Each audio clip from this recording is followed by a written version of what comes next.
తెలుగు రాష్ట్రాల్లో సాగవుతున్న నూనె గింజల పంటల్లో అత్యధిక నూనె దిగుబడినిచ్చే పంట ఆయిల్ పామ్.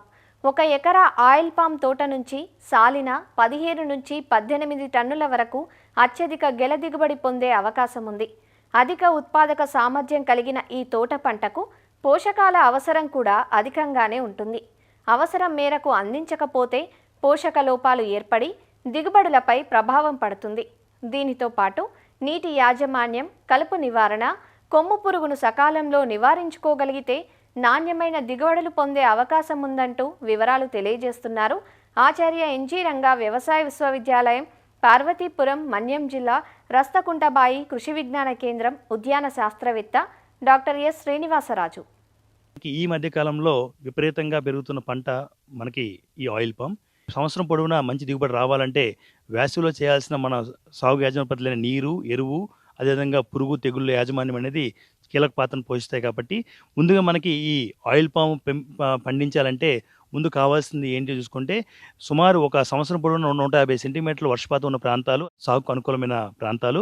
మనం ఎప్పుడైతే వేసవి కాలంలో సుమారు ఒక్కొక్క చెట్టుకి 400 లీటర్ నీరు ఇవ్వగలం అనుకున్నప్పుడు మాత్రమే ఈ ఆయిల్ పామ్ సాగు చేయడానికి మనం ముందుకు రావాలి తప్ప నీటిని కాంప్రమైజ్ అయిపోయి మనం సాగు చేద్దాం అనుకుంటే ఆయిల్ పామ్ దయచేసి రాకూడదు.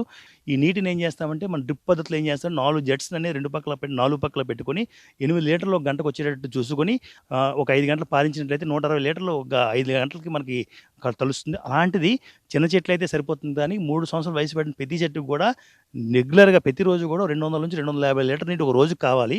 అదే వేసవి కాలం అయితే సుమారు 300 నుంచి 400 లీటర్ నీరు అవసరం. కాబట్టి నీరు అనేది సక్రమంగా ఇవ్వాల్సిన అవసరం ఎంతైనా ఉంది. నీరు సక్రమంగా ఇవ్వకపోతే ఏంటంటే మగపుత్తులు ఎక్కువగా వచ్చేయడం జరుగుతుంది. అయితే ఇది వేసుకున్న తర్వాత నీరు ఎంత ప్రాముఖ్యత ఉంటుందో ఎరువుల యాజమాన్యం కూడా అంత ప్రాముఖ్యత కలిగి ఉంది.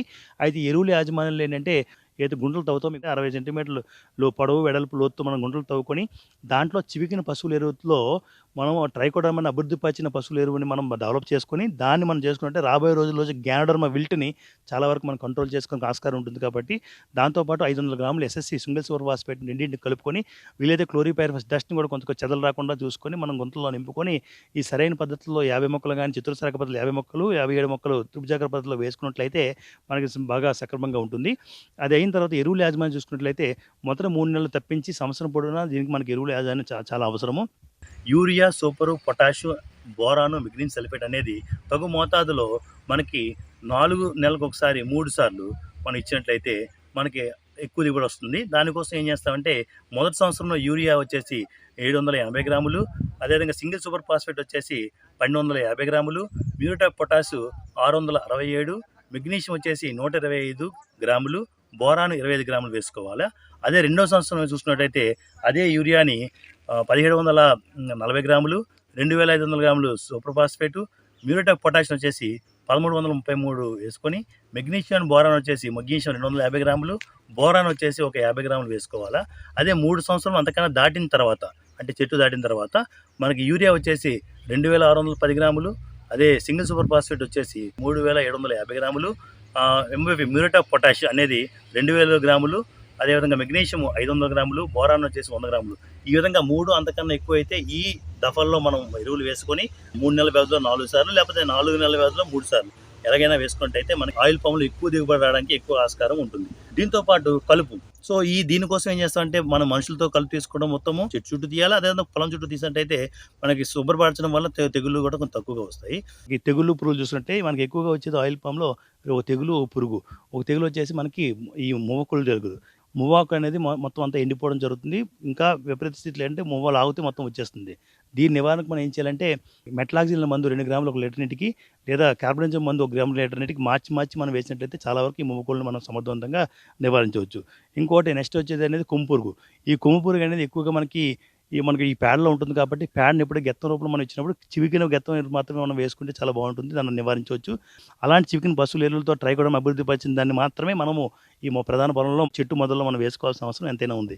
అయితే ఇవి వేసుకున్న తర్వాత దీన్ని కంట్రోల్ చేసుకోవాలంటే ఈ నాప్థలిన్ గుళికలు 3-4 వేసుకొని మువ్వలో పెట్టుకున్నట్లయితే అది సుమారు 7-15 రోజుల వరకు అది రిపెలెంట్‌గా పనిచేసి రాకుండా చూస్తుంది.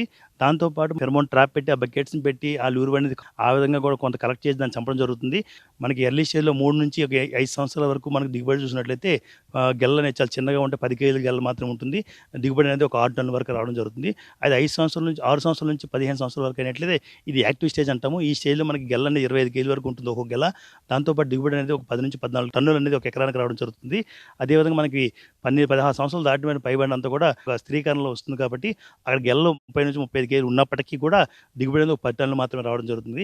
ఈ విధంగా దిగుబడిలో దెబ్బ తగిలినా, లేకపోతే పుత్తుల్లో తేడా వచ్చినా, పుష్పాల్లో తేడా వచ్చినా మనం ఇమ్మీడియేట్‌గా గమనించాల్సింది ఏంటంటే, మనం చేసిన సాగు యాజమాన్యం నీరు, ఎరువు, అదేవిధంగా పురుగు, తెగుళ్ళ వల్ల మొక్క ఇబ్బంది పడుతుందని గమనించి ఇమ్మీడియేట్‌గా మనం రెస్పాండ్ అవసరం ఎంతైనా ఉంది. ఈ విధంగా శాస్త్రీయంగా మనం చేసినట్లయితే ఆయిల్ పామ్‌లో అధిక దిగుబడులు రావడానికి ఆస్కారం చాలా ఎక్కువగా ఉంది.